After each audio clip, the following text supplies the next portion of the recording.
ನೀಲಗಿಯ MLA JT Patil ಅವರು ನಮ್ಮ ಜೊತೆ ದೂರವಾಣಿ ಸಂಪರ್ಕಕ್ಕೆ ಸಿಕ್ಕಿದ್ದಾರೆ. ಸರ್ ನಮಸ್ತೆ. ನಮಸ್ತೆ. ನಮಸ್ತೆ. ನಿಮ್ಮ ಪಕ್ಷ ಮತ್ತೊಬ್ಬ ಹಿರಿಯ ನಾಯಕನನ್ನ ಕಳ್ಕೊಂಡಿದೆ. ಬಹಳ ದುಃಖದಲ್ಲಿರ್ತೀರಿ ತಾವು ಪಕ್ಷದವರು. ಏನ್ ಹೇಳಕ್ ಇಷ್ಟಪಡ್ತೀರಿ? ಒಳ್ಳೆಯ ಹಿರಿಯ ರಾಜಕಾರಣಿ, ಸ್ನೇಹಜೀವಿ, ಅದನ್ನ ಎಲ್ಲರನ್ನು ಒಗ್ಗೂಡಿಸ್ಕೊಂಡು ಹೋಗುವಂತ ಮನೋ ಸ್ವಭಾವ ಇತ್ತು ಅವ್ರದ್ದು. ಇವತ್ತು ಇಷ್ಟು ಬೇಗನೆ ನಮ್ಮನ್ನ ಅಗಲ್ತಾರಂತ ನಮ್ದು ಯಾರ್ದು ಕಲ್ಪನೆ ಇದ್ದಿದ್ದಿಲ್ಲ.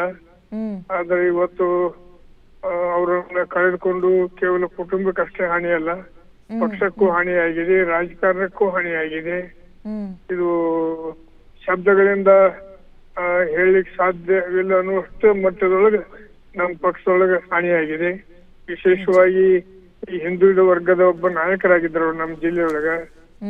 ಹೀಗಾಗಿ ದೊಡ್ಡ ಹಾನಿ ನಮ್ಮ ಪಕ್ಷಕ್ಕೆ, ನಮ್ಮ ಇದಕ್ಕೆ ಆಗಿದೆ ಅನ್ನುವಂತ ಮಾತನ್ನ ಹೇಳಲಿಕ್ಕೆ ಇಚ್ಛಾ ಮಾಡ್ತೀನಿ.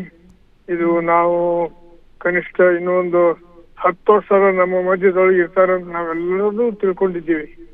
ಆದ್ರೆ ದೇವರ ಇಚ್ಛೆ ಮುಂದೆ ಯಾರು ದೊಡ್ಡವರಲ್ಲ. ಇವತ್ತು ಭಗವಂತ ಕಸಿದ್ಕೊಂಡು ಹೋಗಿದ್ದಾನೆ, ತುಂಬಲಾರದ ಹಾನಿ ಮಾಡಿದ್ದಾನೆ ಭಗವಂತ ಅನ್ನುವಂತ ಮಾತನ್ನ ಹೇಳಿಕ್ಕೆ ಇಚ್ಛೆ ಮಾಡ್ತೀನಿ. ನಿಜ ನಿಜ ನಿಜ. ಸಿದ್ದರಾಮಯ್ಯ ಅವರ ಜೊತೆಗೆ ಇವರು ಕೂಡ ರಾಜಕೀಯವನ್ನ ಮಾಡ್ಕೊ ಬಂದಂತವ್ರು, ಪಕ್ಷವನ್ನ ಬದಲಾಯಿಸಿದಂತವ್ರು, ಒಂದ್ ರೀತಿ ವ್ಯಕ್ತಿ ನಿಷ್ಠೆಯನ್ನ ತೋರಿಸಿದ್ರು ಮೇಟಿ ಅವರು.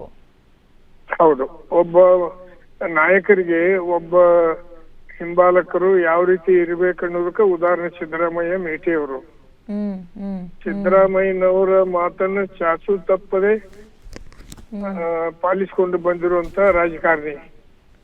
ಅವರ ಕಟ್ಟ ಅನುಯಾಯಿ, ಶಿಷ್ಯರಾಗಿ ಕೊನೆಯವರೆಗೂ ಸಹಿತ, ಜೀವಿತದ ಕೊನೆಯವರೆಗೂ ಅವ್ರ ಜೊತೆಗಿದ್ರು. ನಾವು ಸಹಿತ ಅವ್ರ ಜೊತೆಗಿದ್ದೀವಿ ಅನ್ನುವಂತ ಮಾತನ್ನ ಹೇಳಿಕೆ ಇಚ್ಛಾ ಮಾಡ್ತೀನಿ. ಲಾಯಲಿಟಿ ಅನ್ನೋದು ಏನಪ್ಪ ಒಬ್ಬ ನಾಯಕರಿಗೆ ಅನ್ನೋದಕ್ಕೆ ಮೇಟಿ ಅವರು ಉದಾಹರಣೆ. ನಿಜ ನಿಜ. ಥ್ಯಾಂಕ್ ಯು ಸರ್, ಇಷ್ಟೊಂದು ಗ್ಯಾರಂಟಿ ನ್ಯೂಸ್ ಜೊತೆ ಮಾತನಾಡಲಿಕ್ಕೆ.